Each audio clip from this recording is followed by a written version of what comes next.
Hi guys, Random here, back with another Tutorial Tuesday. Now, today we're going to look at something James Allen asked about in a question in a previous comment section on a video.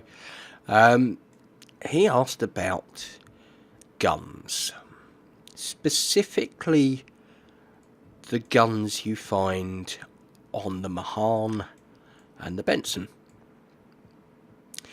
How to master those guns. Now, any of you that have got the Atlanta will know that the 127mm guns on here have got very floaty arcs. You fire them, the shells go up, they go up, and they drop down. So, it's kind of tricky sometimes to get your shell to the target that you want to hit. Now, there is a little bit of a trick that you could do. If you click on the little cog at the top left and click settings, you have the option, if you go to controls, select crosshair, of having a dynamic crosshair. I would say if you're having issues hitting stuff, maybe click that, and you'll see here the scale has changed. Okay, this is you zoomed right in, so you're firing, and if it's a 5-second lead, then maybe you need to go for the 5 or the 10 or the 15 or the 20. Now personally I use the static one, and there is a rule of thumb to this. This is set at approximately 20 knots. Okay, so if your target is doing 20 knots this way and you are getting a thing popping up saying that it's going to take 7 seconds for your guns to hit him, then you want to be aiming kind of here, and he should be about the 7-second mark there. That is kind of how I work. I know that destroyers go faster, so I give them 2.5 times the lead. I know cruisers go faster, so I give them twice the lead. Battleships, if they're not 20-knot battleships, I'll give them 1.5 times the lead, and then adjust from there. That's how I do it. You might find that the dynamic crosshair suits you better, so give it a try. Okay, that's the first thing that we do. The second thing we do is we jump into a co-op and we see if we can show not only the disadvantages but the advantages of having these floaty shells. Tier 5 to 7 game, there's no 6s in it. Unusual.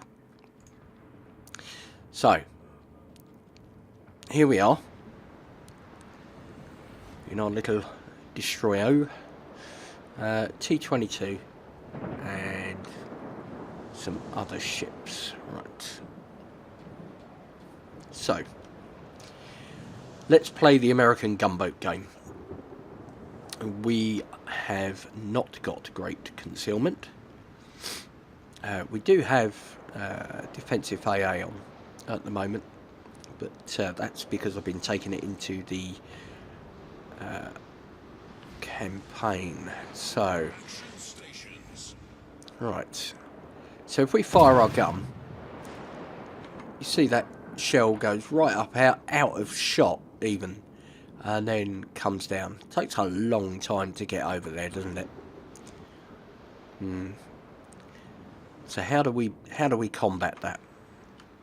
Well, let's get some enemies in view and then we can have a look.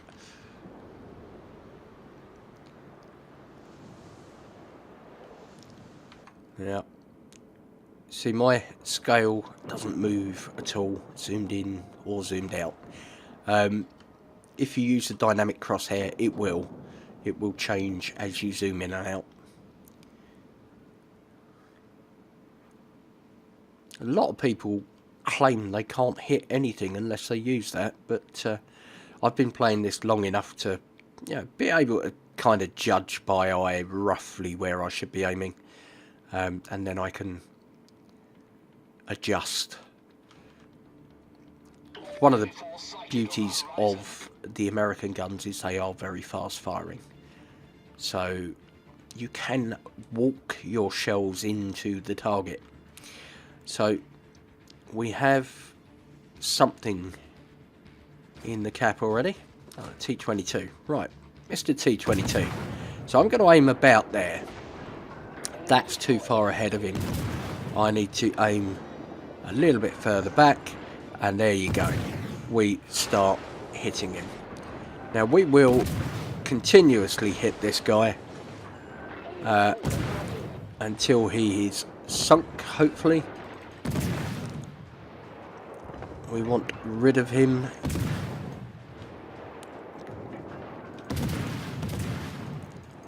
Yeah. You see, when they're this close, they're not really an issue.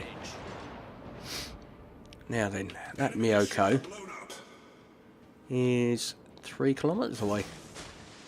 So, do you know what? You can have some of them, Mr. Miyoko. And now I am going to repair.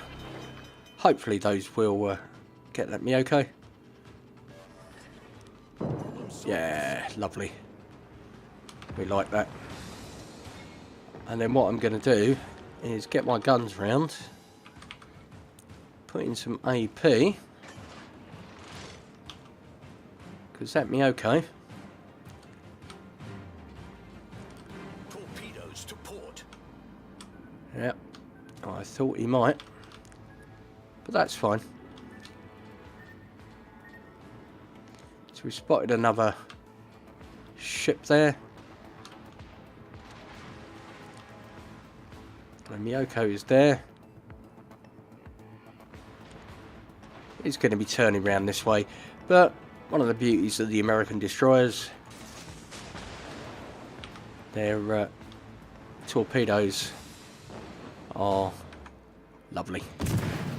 Now he's going to be turning in, so I might have under-led those slightly, but do you know what? Doesn't matter.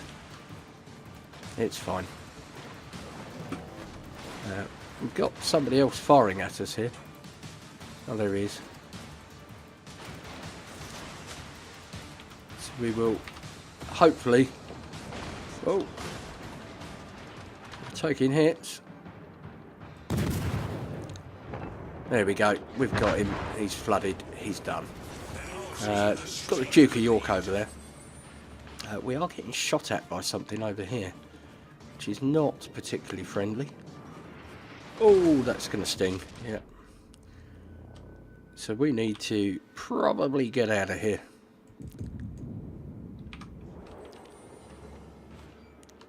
Get ourselves some ribbons. But you see there, I'm not even aiming him. I'm just shooting. And it's fine. I don't mind hitting that because I'm waiting those few seconds for the torpedoes to come back up. There we go. He's just there. So we're going to shoot those off, which hopefully will be kind of roughly where we need them. I need one on the nose really, which we should get. That's fine, don't mind that. We got a flood on him, so we'll get plenty of damage. But you can see there that you just kind of aim, and if you don't get it in the right place, adjust it. If you're trying to hit stuff at long distance, which we'll try and do in a separate game as soon as we can come out of here, should be able to go into the Atlanta, and we'll just go straight into a battle. Yeah, if you're trying to hit stuff at long distance, which you probably would do if you were in something like the Atlanta, then there's a slightly different technique to it. So we destroyers they're gunboats. Get in there, shoot stuff. You know, don't immediately get destroyed. But if you can take a couple of theirs down before you get taken down, especially if one's a cruiser and the other one's a battleship, then that's fantastic. So, the Atlanta. The Atlanta's got slightly more range than the destroyers, but it has got the same guns. Okay, might be a cruiser, but they're still the 127mm guns, and as you will see here, as soon as they load,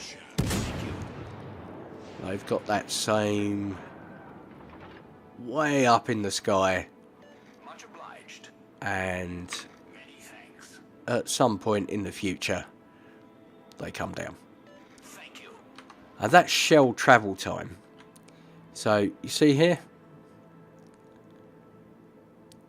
that is how far it thinks it's going to take. 1, 2, 3, 4, 5, 6, 7, 8, 9, 10, 11, 12, 13. So 13 seconds. That there tells you how far away in time your target is for your shell travel time.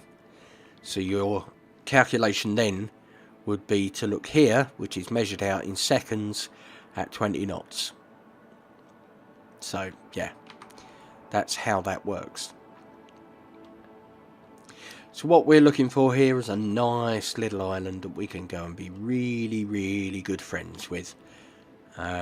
It's possible we may not find one. We don't have an aircraft carrier in this match, which is a bit of a shame because we've got... so here we go, Tirpitz. I'm going to shoot just there. And I think that will probably miss. Enemy battleship sighted. Enemy cruiser detected. Yep. Need to aim ahead of him.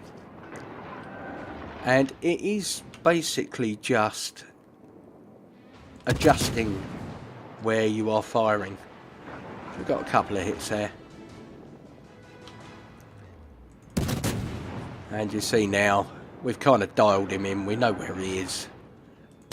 We know where we need to aim. And that's what you do with the American destroyer guns, because they are horrifically bad at shooting over any sort of distance. You also don't get a great deal of damage done with them either, but the thing with the Atlanta is the amount of guns times the amount of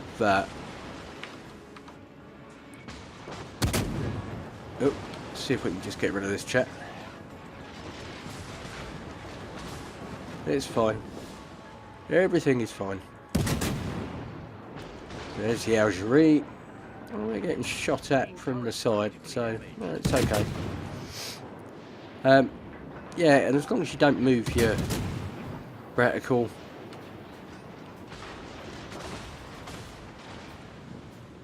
there we go. Right, Mr. Tirpitz.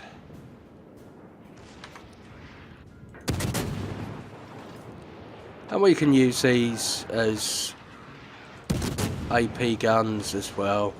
Hopefully we can get around here before he gets a chance to delete us.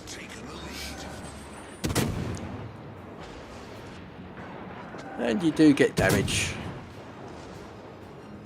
And you'll notice the arcs are a lot flatter when you're shooting something that's closer. Main turret critically damaged. So yeah, hopefully we will... Oh, another Tirpitz there. Lots of them about this time of year. It's too low. No, and we just get deleted. But I'm not too worried because, you know, we're trying to prove the guns rather than how well the player does. So, yeah, the the art to them is, aside from practice, which is the obvious thing, look at where your shots land and then just adjust to compensate. It's horrifically difficult to shoot stuff that is a long way away because of the amount of time it takes for your shells to travel. However, it isn't impossible. Just don't try shooting destroyers or fast cruisers, because yeah, all they've got to do is touch the rudder and it's kind of game over, really. You know, you might as well have not bothered firing the guns. Keep your guns for slower, bigger, easier targets when they're at distance, and don't be afraid to use your armour piercing when they get up close. You can get some really good damage. So I hope that helps, James, and I hope that helps anybody, in fact, who is finding the floaty American arcs a little bit tricky. Same on their light cruisers, you know. They can be a little bit difficult. Just takes a little bit of practice. So yeah, if you found that useful, don't forget the old like buttons here. Give it a little tickle. If you are new to the channel, why not subscribe? Don't forget the bell icon. And if you have a question about something you would like to see a tutorial on, or hear an explanation about, then don't forget the old comment section is there. Tap it down. Anyway, I think that's more than enough from me for now, so thank you ever so much for watching, guys. But for now, it's Captain Random signing off. Take care, and I'll see you again in the next one.